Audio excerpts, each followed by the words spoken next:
This is the water heater inspection. And this is the temperature pressure relief valve.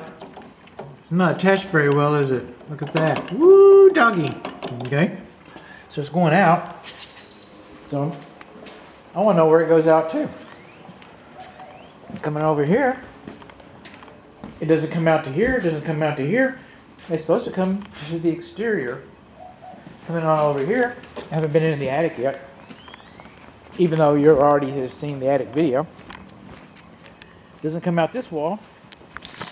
Now I have one over here, this pipe, but I suspect that that pipe, because of the location of the attic access being in the garage on the other side of the wall, that's probably for the air conditioning secondary drain line.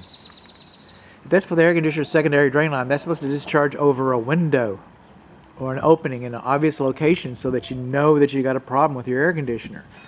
When it's like that, that's in the wrong location for a air conditioning secondary drain, evaporator coil secondary drain, and that's in the wrong location for a water heater. That would have had to gone up.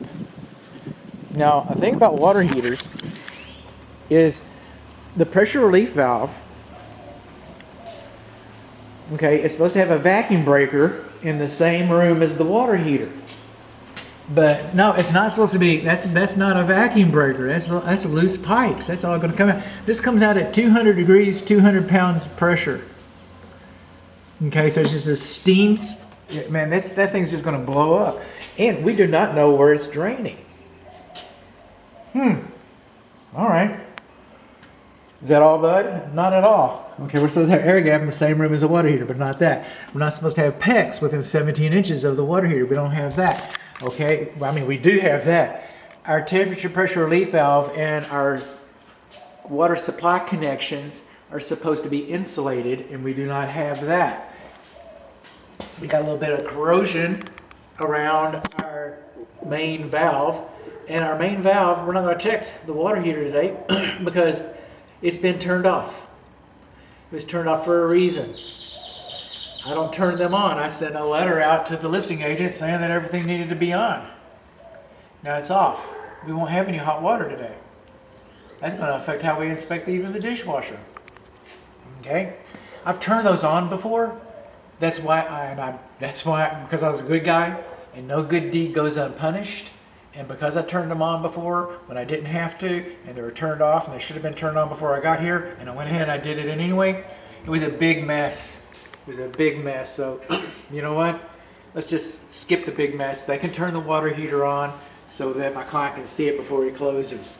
All right? Our electric whip, see how it's disconnected right there? So you see how the electric cable can come in there and rub on that? Okay. Coming down here, this is our safety pan. Yay team, all right? This is the safety pan drain pipe.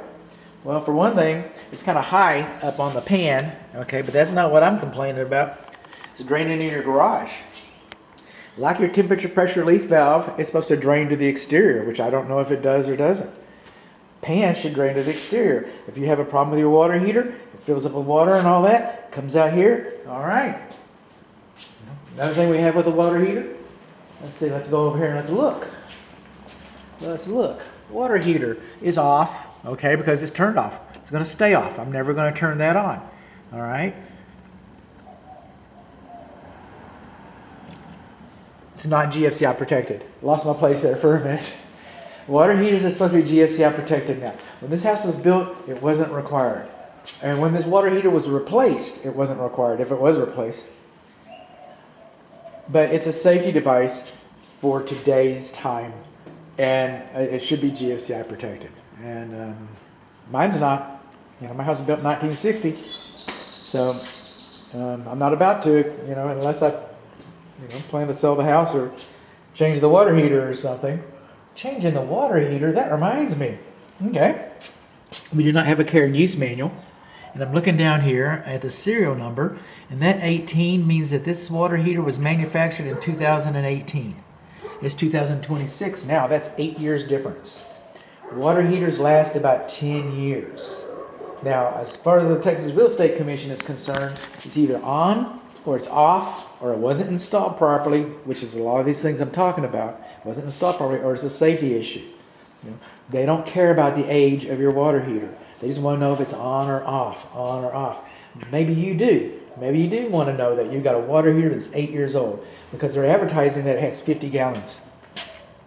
You can go on YouTube all day long and look up water heaters, corroded water heater capacities, water heaters in age. They cut them in half and they'll show you all the sediment that's been forming in here. So they're advertising 50 gallons, but at 8 years you're probably not going to be getting 50 gallons. You're just not. Okay? So you don't have 50 gallons, and you're going to be replacing it in about 2 years. And it might. I've seen them go 20 years. You know, I hope yours does too. But it becomes a liability at 10 years. It becomes a liability. So I am not going to test the temperature pressure relief valve, because I don't know where it, one, because it's loose.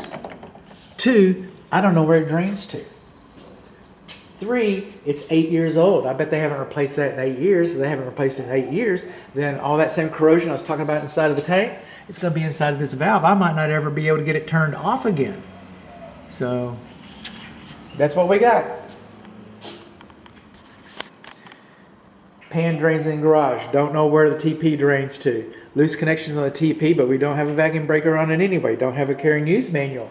Our whip is loose. We do not have GFCI protection. The water heater is turned off, got a little bit of corrosion on the valve. Do not have insulation on the connectors. Do not have insulation on the TP valve. And anything else I can think of in the meantime.